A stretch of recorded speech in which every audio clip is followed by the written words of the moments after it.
Olá, queridos. Aqui é o pastor Gil Monteiro.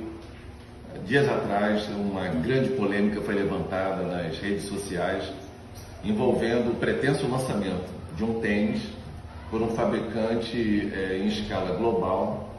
E nesse tênis que seria lançado, alguns emblemas escatológicos estariam no tênis.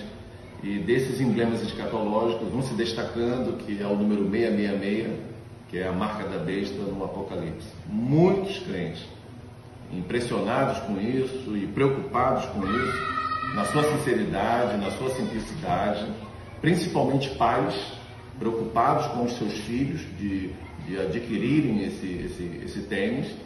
E então a polêmica surgiu no nosso meio, causando toda uma situação de preocupação. E quando nós refletimos acerca disso, nos vem uma inquirição, pelo menos. Por que isso acontece no nosso meio?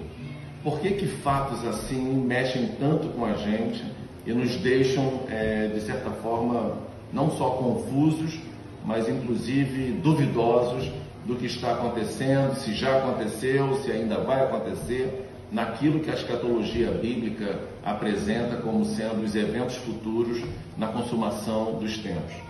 E então, numa série de vídeos, no total de 3 vídeos, nós vamos falar sobre o surgimento, o apogeu e a queda do império de um homem, que a Bíblia dá muitos nomes e títulos para ele. E o mais conhecido desses títulos ou nomes é o Anticristo. E nós queremos falar sobre o surgimento, o apogeu e a queda do império do Anticristo.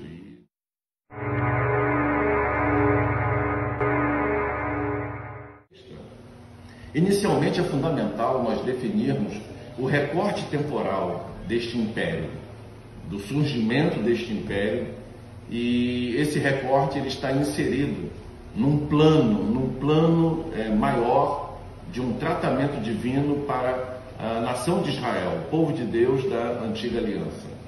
E nesse tratamento divino, que está registrado numa profecia, no livro do profeta Daniel, no capítulo 9,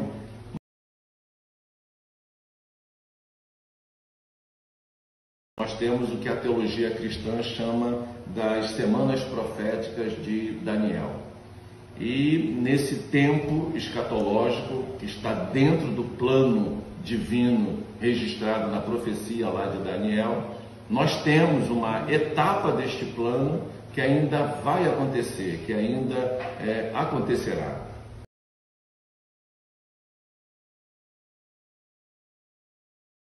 E esse período escatológico que envolve essa última etapa do plano divino para Israel, nós chamamos de grande tribulação.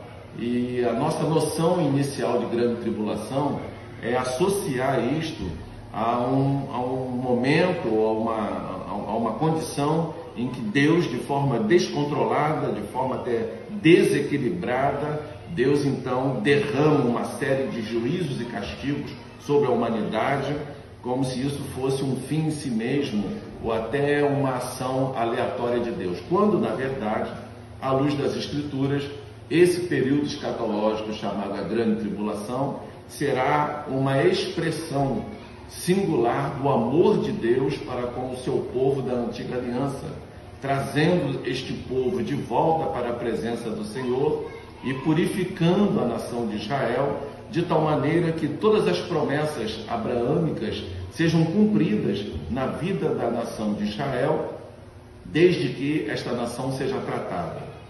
Porque crente que tem promessa é crente que deve ser tratado. E não é diferente coletivamente com a nação de Israel. Então, essas semanas proféticas de Daniel, como a teologia chama, a profecia registrada no capítulo 9, ela tem alguns pormenores que são relevantes para nós, para chegarmos até este tempo futuro da etapa final do tratamento divino para a nação de Israel. Não envolve a igreja, é um plano somente para Israel. E lá em Daniel, no capítulo 9, no versículo de número 24, diz assim num certo trecho do versículo: determinadas sobre o teu povo e sobre a tua santa cidade. Daniel era judeu, logo, este plano que Deus está revelando ao seu profeta envolve especificamente a nação de Israel. E a finalidade deste plano também é relevante para nós. Nós já mencionamos há poucos instantes que a nação de Israel será purificada mediante o juízo de Deus na grande tribulação, de tal maneira que Israel possa voltar à aliança com Deus e restabelecer o pacto que foi rompido pelo adultério espiritual de Israel, quando Israel seguiu a falsos deuses, abandonando seu esposo, abandonando Jeová, que era o seu esposo. É interessante observar nesse sentido que o profeta Oséias, no capítulo 2, no versículo 14, quando ele registra as palavras do Senhor dizendo: e eu levarei o meu povo ao deserto, e ali lhe falarei ao coração. Oséias está apontando para um tempo de tratamento divino, e neste mesmo livro do profeta Oséias, num determinado momento, Deus diz à sua nação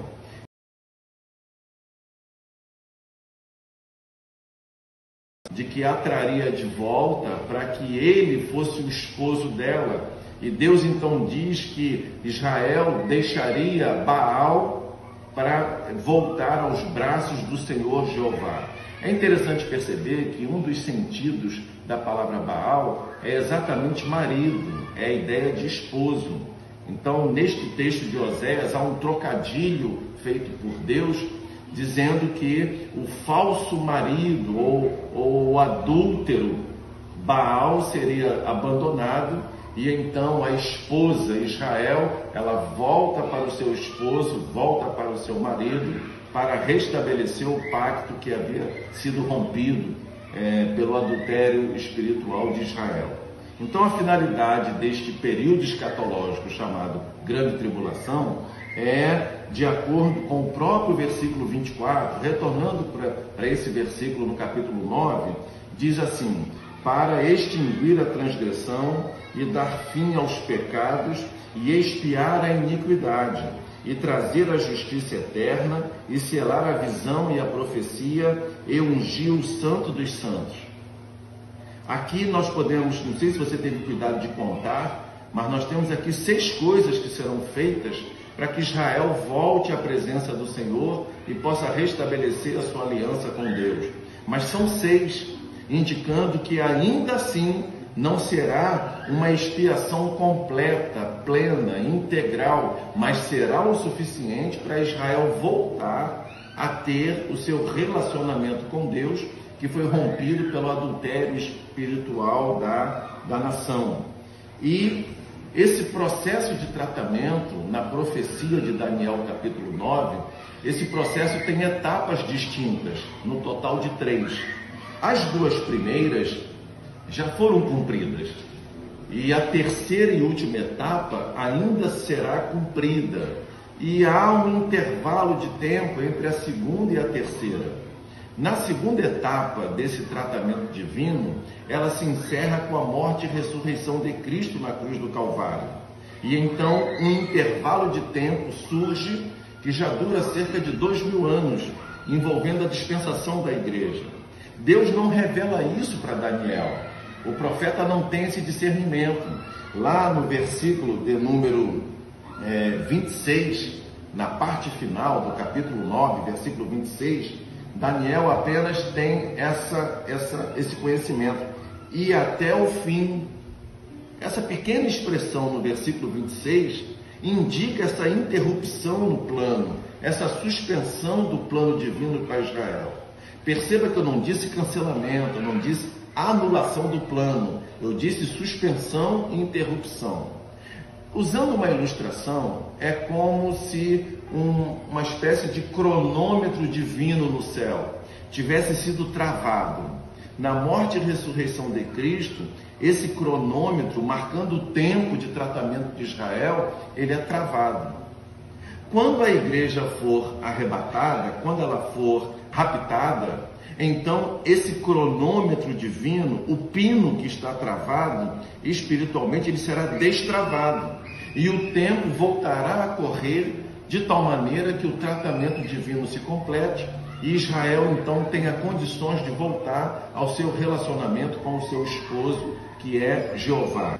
Então, penso que ficou claro de que a grande tribulação não é um fim em si mesmo, mas é o ápice de um tratamento divino para Israel, para trazer a nação de volta purificada da sua iniquidade, dos seus pecados, e este tempo ainda há de se cumprir até que termine a dispensação da igreja, no arrebatamento, no rapto da igreja, quando o Senhor Jesus voltar para tomar o seu povo e estar com ele para sempre. Eu e você e todos os salvos em Cristo Jesus, quer seja aqueles que já morreram em Cristo, quer seja aqueles que estejam vivos na sua volta, todos seremos transformados, todos seremos glorificados e nos encontraremos com ele nas nuvens. Então, inicia-se esse tempo escatológico, chamado Grande Tribulação, dentro desse plano divino maior para a nação de Israel.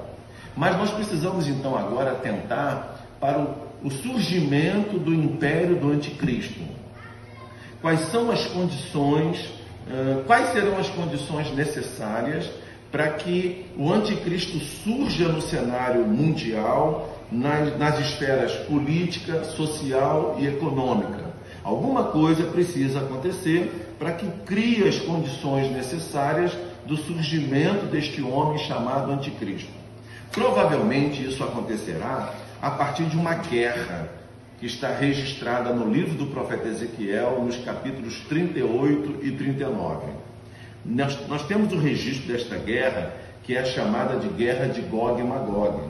E eu preciso já sinalizar nesse sentido de que você não deve confundir esta guerra de Gog e Magog, de Ezequiel 38 e 39, com a guerra de Gog e Magog em Apocalipse capítulo 20, nos versículos 8 e 9.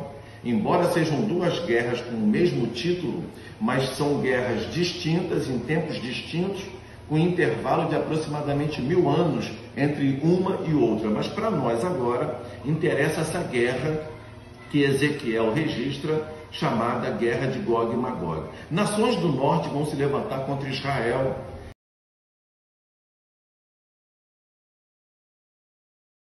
E elas serão derrotadas de forma sobrenatural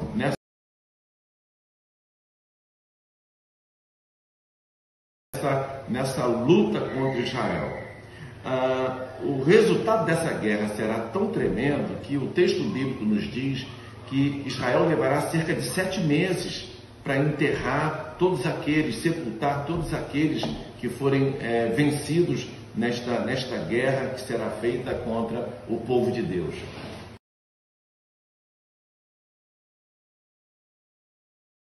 E no sentido de mundo, de humanidade, esta guerra vai desencadear um caos, uma desordem, um desequilíbrio no mundo que afetará todas as esferas da humanidade, tanto no plano político, quanto no social e no econômico. A partir disso, há a oportunidade de surgir alguém se apresentando como sendo a solução, como sendo quem pode trazer de volta o equilíbrio, trazer de volta a paz e trazer de volta a ordem para este mundo. E então, assim começa o surgimento do anticristo na primeira fase da grande tribulação, para que ele venha formar o seu império conforme a palavra nos estabelece. Então, queridos, é a primeira parte do vídeo desta trilogia